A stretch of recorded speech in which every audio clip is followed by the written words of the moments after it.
Welcome to the fourth lecture of module 2 of the course called Game Theory and Economics. Before we start the topic for today, let me take you through what we have discussed in the previous lecture.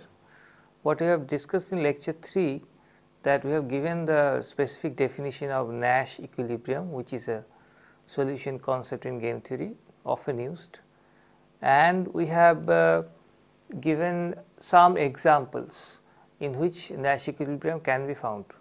For example, we have talked about prisoner's dilemma and we have looked at the Nash equilibrium there. There was one single Nash equilibrium. We have to also said that in situations like battle of sexes, there are two Nash equilibria. So, we have multiple Nash equilibria. We have seen that in situations like matching pennies, which was a zero sum game, in matching pennies there was no Nash equilibrium in pure strategy. And also we have talked about the stag hunt case, and in stag hunt case, in that generic case, again there were two Nash equilibria, that is multiple Nash equilibria. What we are going to do today, and we have started doing this in the previous lecture itself, is that we are going to present a variation of the prisoner's dilemma to bring out what is the basic essence of prisoner's dilemma situation. What is it that is generating this bad kind of equilibrium? Because if you remember, in prisoner's dilemma the game looked like this.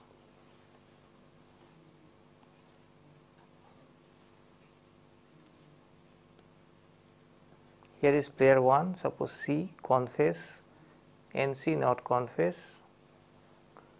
Similarly for player 2.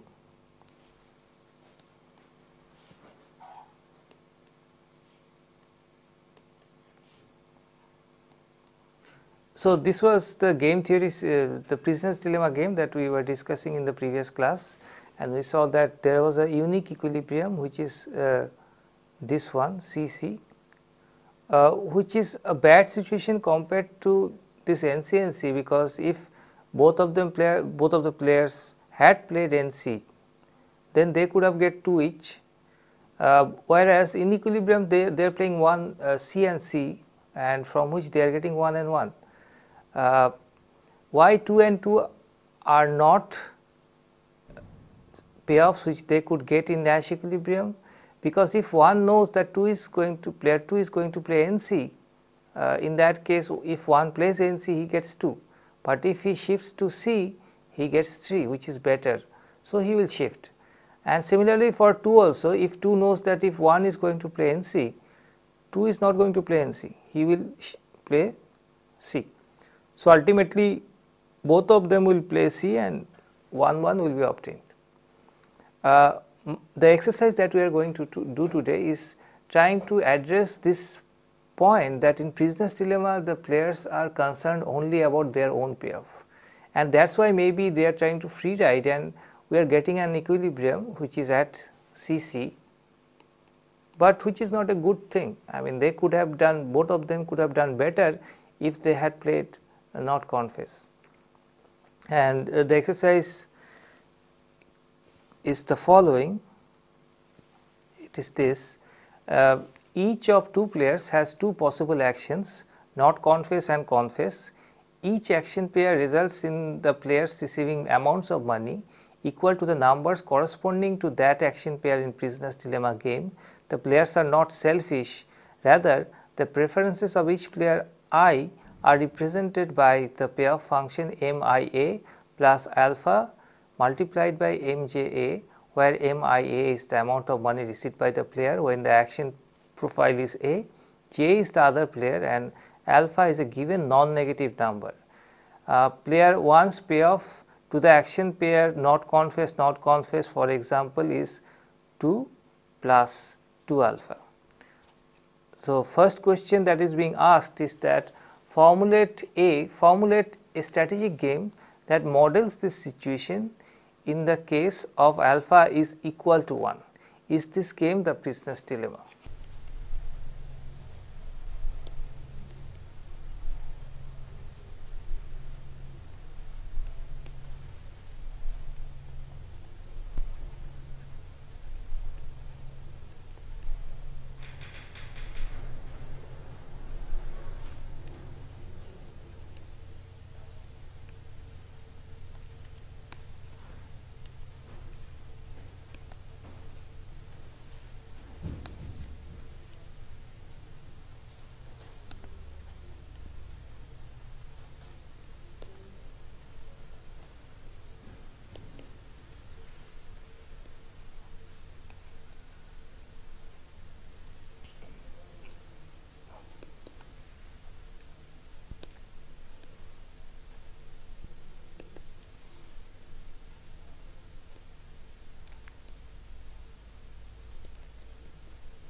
So, this is the question. We are basically considering one variation of the prisoner's dilemma game, and the question is the following. In prisoner's dilemma game, suppose each player's payoff is solely dependent on what the other player is getting. Model this situation as a strategic game and find the Nash equilibrium or equilibria. Is the game same as the original prisoner's dilemma game? So, to solve this question, let us first remember what was the basic structure of the prisoner's dilemma game. I am writing down the payoff matrix. So, there are these two players, player 1 and player 2, two prisoners, and they have two actions to choose from, either to confess or not to confess. Now, if both of them confess, they get 1 and 1 represented by these numbers. If both of them do not confess, then basically the guilt is not proven and they get better payoffs 2 and 2. If player 1 confesses and player 2 does not, then player 1 is freed. So, he is getting a higher payoff, but in that case player 2 goes to jail for a larger prison term. So, player 2 is getting 0, the worst possible case for player 2. And if player 1 does not confess and player 2 confesses, then player 2 gets 3 and player 1 gets 0.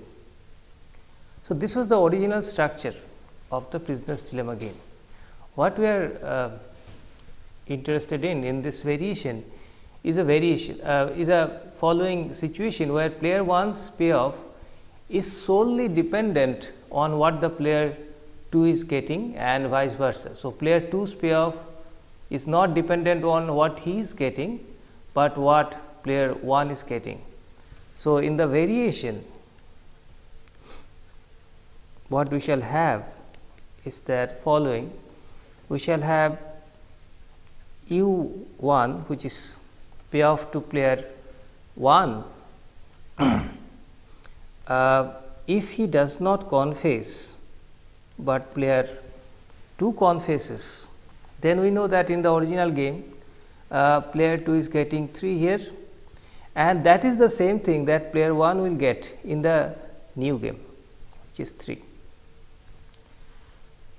And this 3 will be obtained by player 2 if player 2 does not confess, but player 1 confesses, because we know that if player 1 confesses, player 1 is getting 3, which is same as player 2 is getting in the variation.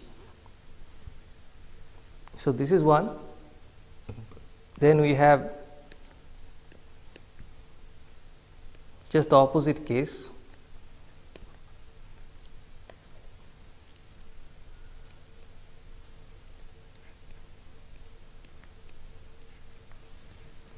Here what is happening is that player 1 is confessing.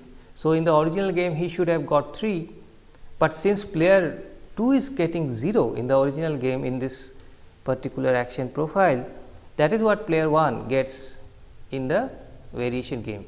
So, player 1 gets 0 here. Similarly, if player 1 does not confess, player 2 confesses, then player 2 is the player who is getting the most out of the situation, which is basically 3, and that is but player 1 is getting 0. So, player 2 will get 0 in this variation.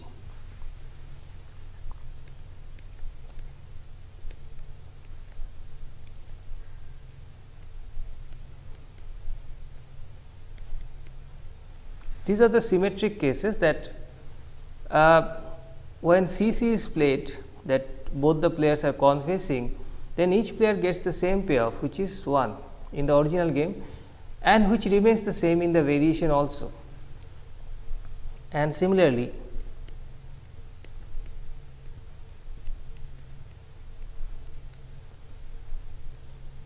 if both the players do not confess, both the players get the same payoff, and if we flip that payoff vector, it remains the same 2 2. So, that is why u1 NCNC is equal to u2 NCNC is equal to 2. So, these are the payoffs that will be there in the variation. These are the payoffs, and we have to specify what are the other elements of this particular game. So, the players are same as before, player 1 and player 2, basically 2 prisoners.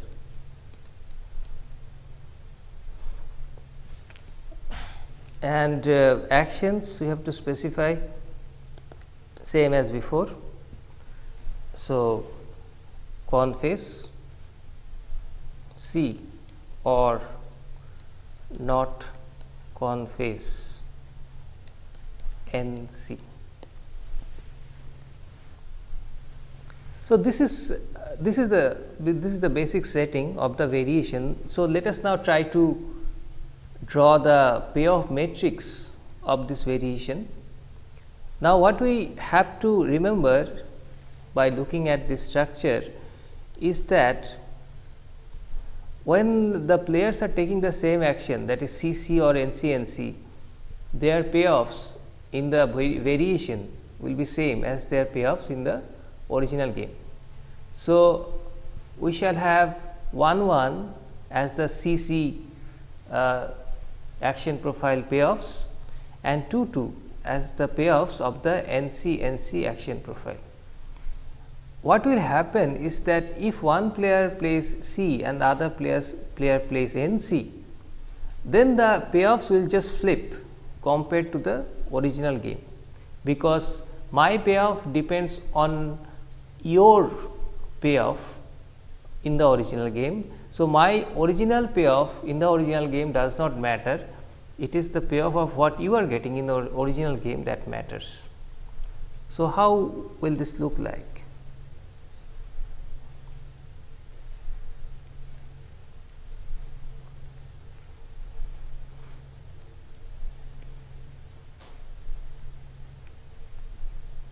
So, CC payoffs are 1 1, NCNC payoffs are 2 2. CNC payoff in the original game was 3 0, now it will become 0 3, and NCC payoff which was 0 3 in the original game now will become 3 0. So, this is the payoff matrix.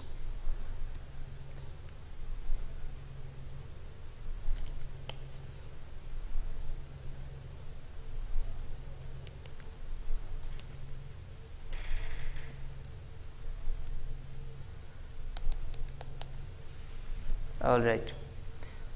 So, now please remember what the original question was.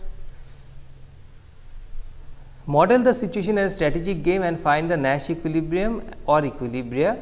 We have to find the Nash equilibrium. Is the game same as the original prisoner's dilemma game? Now, Nash equilibrium.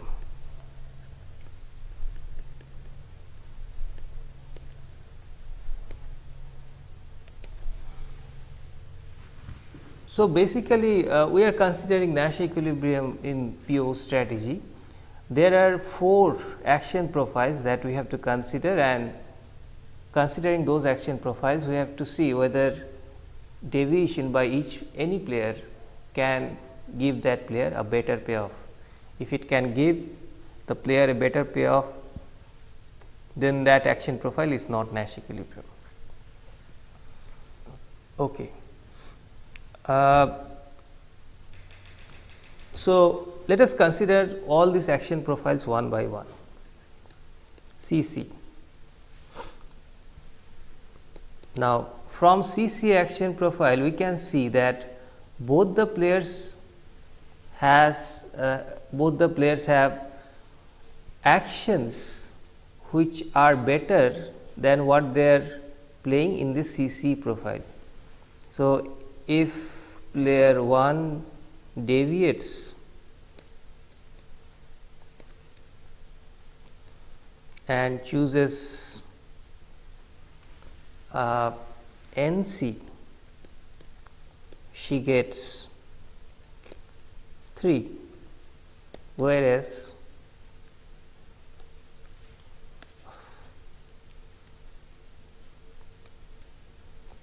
in CC one gets 1. So, for player 1 playing NC is better than playing C. So, for 1 playing NC is better than C, and this is true for the other player also.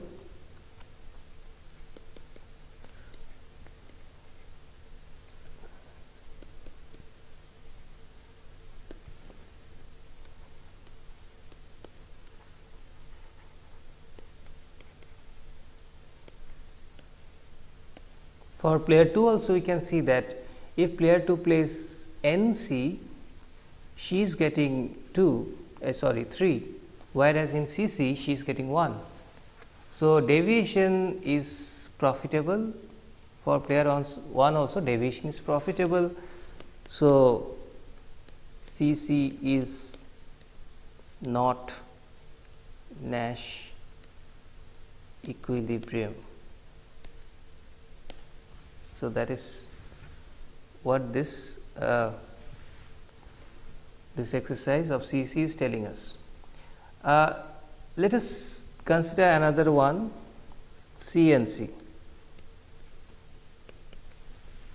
If we consider CNC, basically we are talking about this payoff vector. Here we can see that from CNC player 2 does not have any profitable deviation, because what player 2 can do is that player 2 can play C instead of playing NC, but if he plays C, he is going to get 1, which is worse than 3. So, for player 2 there is no profitable deviation from CNC. So, that is there.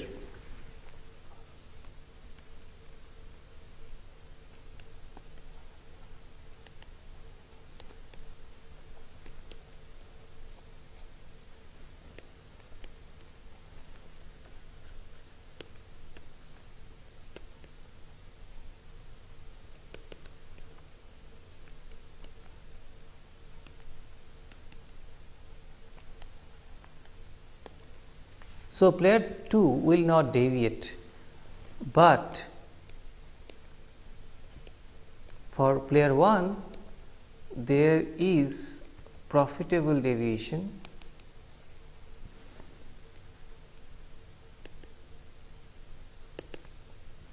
from C to NC. Let us see this. If player 2 is playing NC and player 1 is playing C, player 1 is getting 0. But if player 1 deviates and plays NC, then player 1 will be getting 2, which is better. So, there exists a profitable deviation, and therefore, CNC is not Nash equilibrium. So, CC got ruled out, now CNC is getting ruled out. Similarly, we can show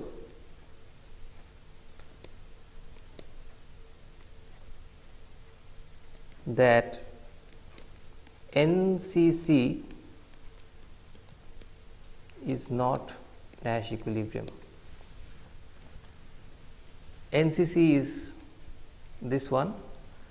Here player 1 does not have any profitable deviation, but player 2 does have a profitable deviation from C to NC. So, therefore, NCC is not Nash equilibrium. The last one we are left with is NCNC. What about NC? Now, it is not necessary that every game should have a Nash equilibrium in pure strategy. It might very well happen that there is no pure strategy Nash equilibrium. So, let us check whether NC is a Nash equilibrium. We are talking about this cell here NC, giving each player 2.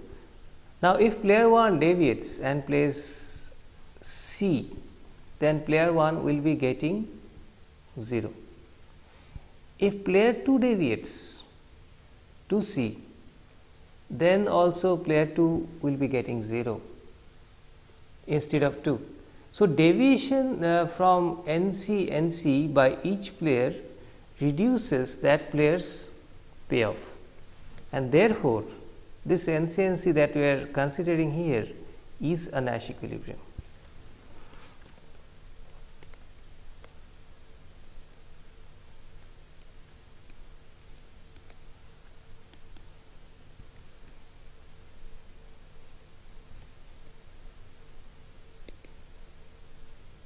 Deviation in fact reduces payoff for each player.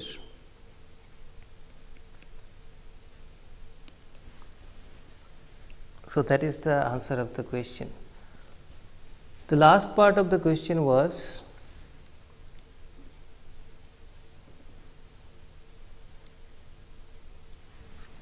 is the game same as the original Prisoner's Dilemma game?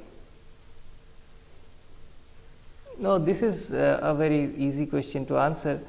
It is not same as the original Prisoner's Dilemma game. This was the original Prisoner's Dilemma game, right? And here what we are getting is this.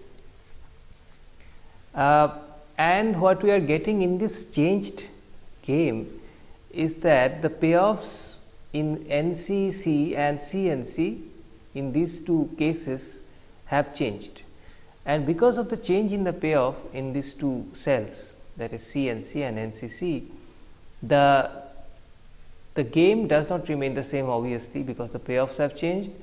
Moreover, the Nash equilibrium of the original game no longer remains the Nash equilibrium in the changed game. In the original game, this was the Nash equilibrium CC.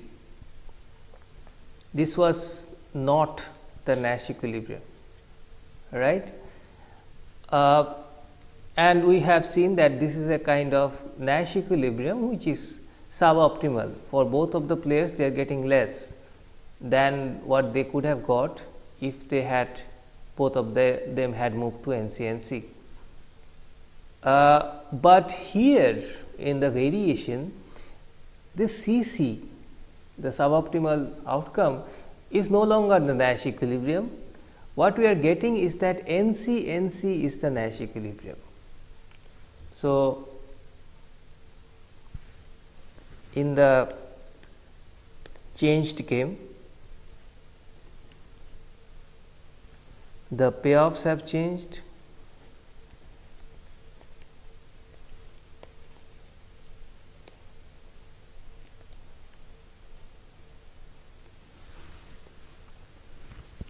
and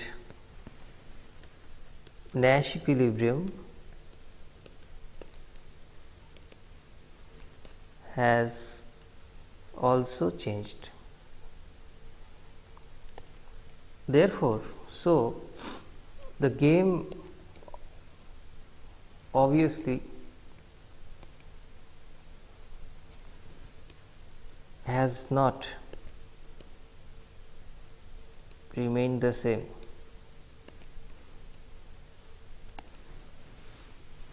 So, that is it.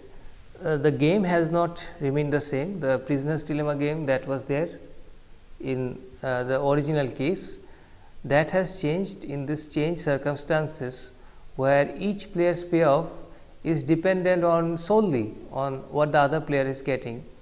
And curiously, what we are getting here is that in the original game, when players were only considering their own payoffs, we had a suboptimal Nash equilibrium at CC, where the payoffs are not the maximum payoffs what they could have got, but when they are being sort of altruistic, when they are considering other players payoff as their own payoff and they are ignoring their own payoff, in that case the Nash equilibrium that is emerging is that equilibrium, is that outcome where payoffs of both the players are maximum.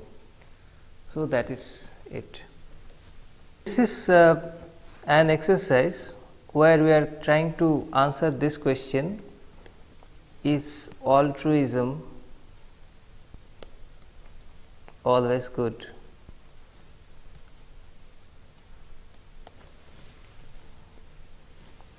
Okay. So, let me first write down the question and then we shall try to solve this question and try to see whether altruism always gives us the best outcome.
Okay, so this is the question. Let me read out the question before we try to solve this. Two Nawabs are waiting to board a train at Lucknow railway station. Out of courtesy, each wants the other to board the train before him. Boarding later is considered better than both boarding early. If both keep on waiting for the other to board, the train leaves. However, boarding the train before the other Nawab is considered worse than missing the train. Missing it is worse than both boarding early. Model the situation as a strategic game and find its Nash equilibrium. Does the game resemble any game studied before? Okay, so what we are having here is that there are two Nawabs. So, players are two Nawabs, let us say 1 and 2, player 1 and player 2. Actions, what are they doing here? Either boarding the train early, we shall call it, let us say E, or late, we shall call it L. So, there are two actions. What about the payoffs? Here we have to be careful. What is best for, let us say, player 1? Let us look at the question once more. Out of courtesy, each wants the other to board the train before him. So, if I board it later than the other player, that is good for me. Boarding later is considered better than both boarding it early. So, this is the other thing, that both are boarding early, that is EE, that is worse. However, boarding the train before the other Nawab is considered worse than missing the train altogether. Basically, if both of them are waiting for the other to board it early, because basically both of them are choosing late, then the train leaves the station. So, that is another outcome, but that is considered, that outcome is considered better than boarding the train before the other Nawab. So, basically what we are saying is, here we have four outcomes. One is EL. So, first player is choosing early, the second player is choosing late.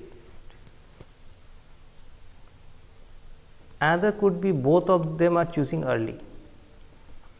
Another could be both of them are choosing late, and another could be both of them, first one is choosing late, the second one is choosing early. Now, for player 1, what is best is this one, this is rank 1, because he is choosing late, the other is choosing early. So, that is how that is the pure courtesy which is shown by player 1. Second one is both of them are choosing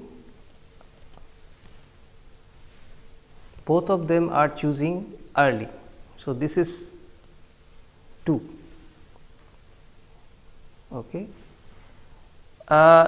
Third one could be both of them are choosing the late. When in that case the train basically leaves the station, none of them can board the train. And the fourth one, which is the worst possible for player 1, is he has boarded the train early and the other Nawab has boarded the train late. Out of courtesy, he considers this to be even worse than this, that if I board it early than the other Nawab, that is considered worse than both of them missing the train altogether. Because in the latter case, when both of them miss the train altogether, at least I have shown courtesy to the other player. So, that is considered very worthwhile. So, this is how the outcomes are ranked by player 1, and let us give them some numbers. So, here I have 3, 2, 1, 0. So, this is for player 1. Player 1 is considering that outcome the best, where he boards it late, the other Nawab boards it early. The second best is both of them are boarding it early. Third is both of them boarding it late, in which case the train leaves. And fourth is he boards it early, but the other Nawab boards it late. So, that is worst. This is for player 1. What about player 2? For player 2, obviously it will be just be the opposite. For player 2, boarding it late than the other Nawab is the best. So, he will give EL the highest payoff. Okay. The second highest payoff will be when both of them board it early. The third highest is both of them boarding it late, and the fourth highest is that he is boarding it early and the other Nawab is boarding it late. That is the discourtesy shown to the other player. So, these are the payoffs then, and let us try to look at the payoff matrix and try to find out the Nash equilibrium.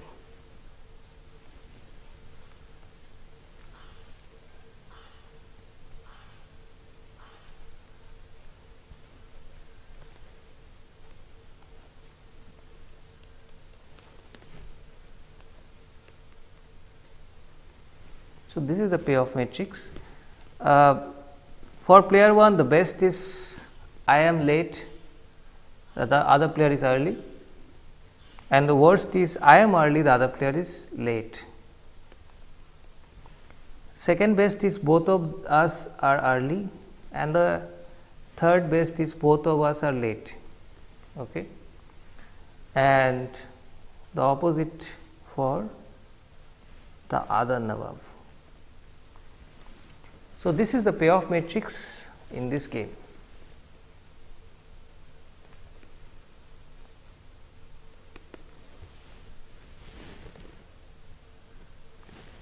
Okay. Now, what we are having here is that this in this game, what are the Nash equilibrium, that we have to find out.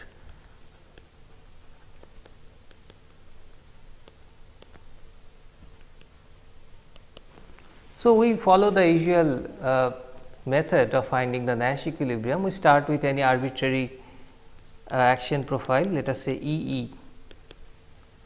Now, from EE, is deviation better? Obviously, it is better. Both players have profitable deviation.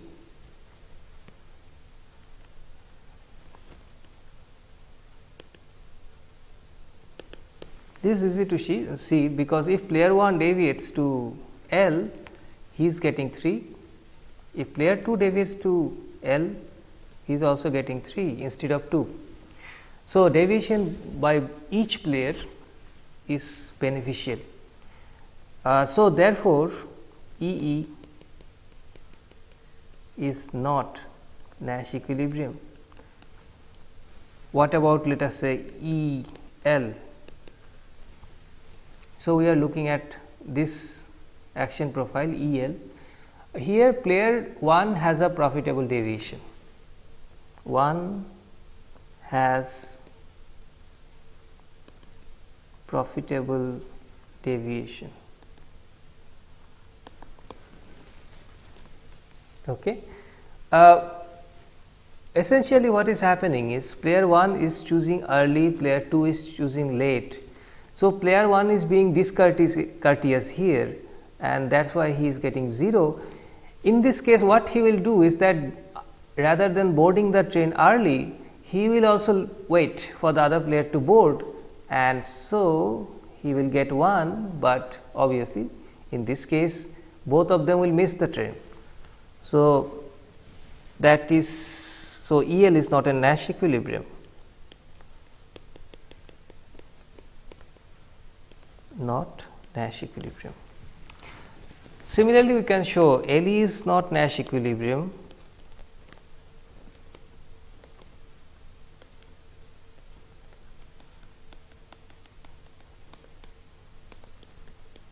and finally, what is left is LL. Okay. LL is a Nash equilibrium, because from LL nobody basically tries to deviate, because if anyone deviates and boards the train early, he is being discourteous, and that is worse. So, therefore, LL is a Nash equilibrium. In fact, it is the Nash equilibrium, okay, because no player can deviate and improve her payoff. So, this is the only Nash equilibrium.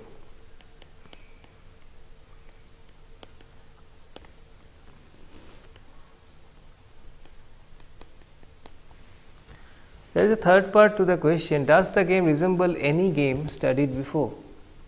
Well, yes, this game is just like the prisoner's dilemma game, because what we are having is a Nash equilibrium, the Nash equilibrium, where each player is getting less than what he or she could have got if they had played some other action profile, which is like here 2 EE.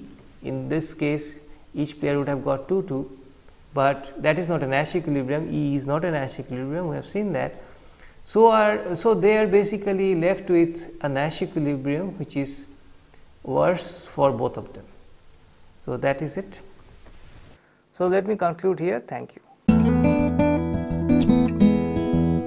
What is the Nash equilibrium in Battle of Sexes game? Elaborate. Let us go back to the payoff matrix of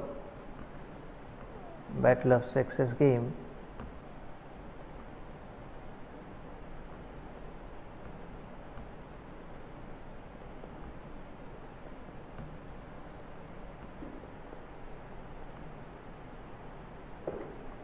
So, this is how the payoff matrix looks like, and what is the Nash equilibrium? We shall see that there are two Nash equilibria here. One is BB and the other is OO. Payoffs, it is 2-1 and 1-2. Why is this a Nash equilibrium? Because if let us consider BB, from this profile, if player the wife deviates to O, she gets 0. If the husband deviates to O, again she gets 0. So there is no reason why they should deviate. Similar logic applies to the OO profile as well.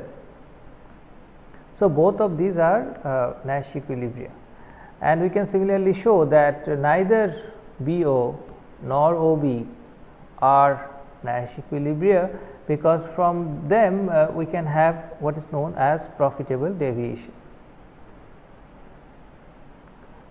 In matching pennies and stag hunt game, what are the Nash equilibria?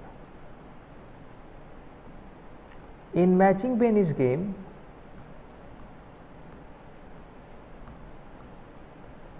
this was the payoff matrix.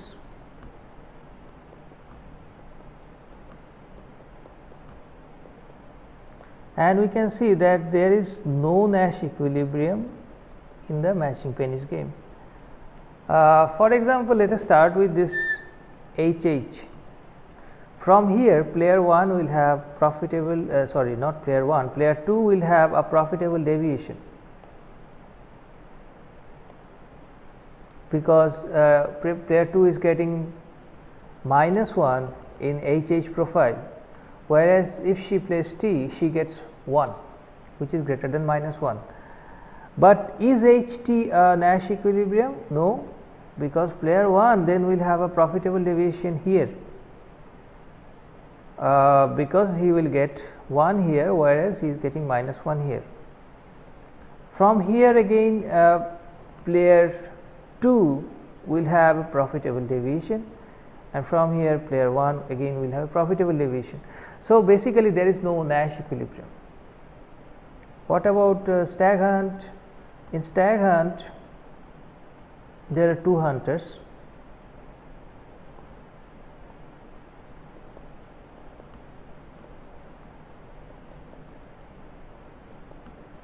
This was the game, and we shall see that Nash equilibria are there. There are in fact 2 Nash equilibria, and these are ST-ST and HH.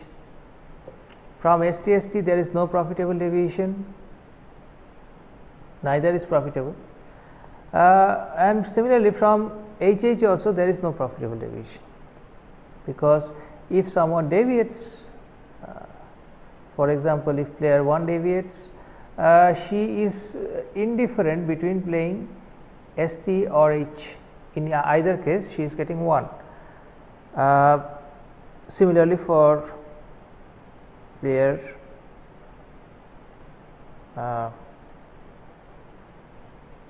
in this case, player 2 is deviating. If player 2 deviates, she gets 0, which is worse. In this case, player 1 is deviating, and if she deviates, she gets 0, which is bad, which is worse. So, this is not a Nash equilibrium, neither is this a Nash. So, this is 1 is a Nash equilibrium, and 2 is also the payoffs in the Nash equilibrium profile. Third question, find the Nash equilibrium of the following game. If we look at this game carefully, we shall find that there is a single Nash equilibrium, which is here, which is basically dm. Why? Because from dm, if player 2 deviates, she can deviate to r where she is getting 0, which is worse. She can deviate to L, which is again worse, which is 2. If player 1 deviates, she can deviate to U, and she is getting 2 here, which is worse than 3. So, no profitable deviation is there. We can verify that for other profiles there are profitable deviations. For example, let us take this.